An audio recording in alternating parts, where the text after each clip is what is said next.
That's M for the matchup that he's watching. That's V, of course, for the most valuable or vulnerable team, rather. And that's P for the best player. Exactly. Correct me. He's like, not valuable, vulnerable. So start with your M, Des. Oh, the matchup that I'm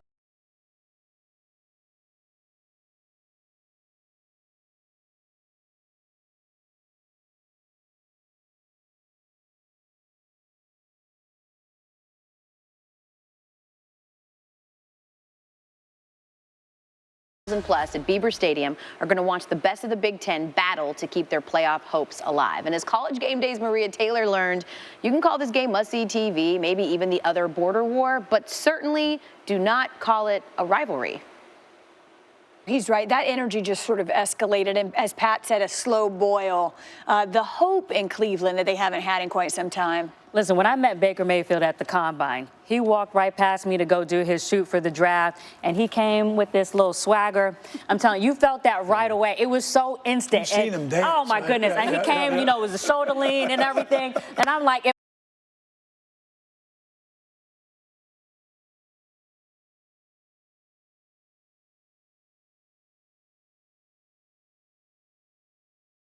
to do that. But I think, as Jamal Adams pointed out, that Jets defense was not prepared for him. Obviously, they came out so just right on it in the first half. In the second half, I don't think it was the same pressure. So it'll be interesting to see how he does in his first start when they're prepared for him for the whole game. Coach, I want to ask about something that Josina mentioned earlier, and that was there's some debate within the Jets organization that things need to be simplified for Sam Darnold. Would you tend to agree with that? Anything you've seen that would lead you to believe that's the case? Yeah, well, I think when you look, they do that and just trust themselves and are willing to make those mistakes, that's going to be better for their development, in my opinion, because just let it go and go ahead and play. It's what all of your players in the locker room want you to do. Routes, that's crazy. So they got to fix them more than just that on offense. Listen, Teddy, I know the Seattle defense maybe not what it once was, but having said that, would you want to be Josh Rosen this week?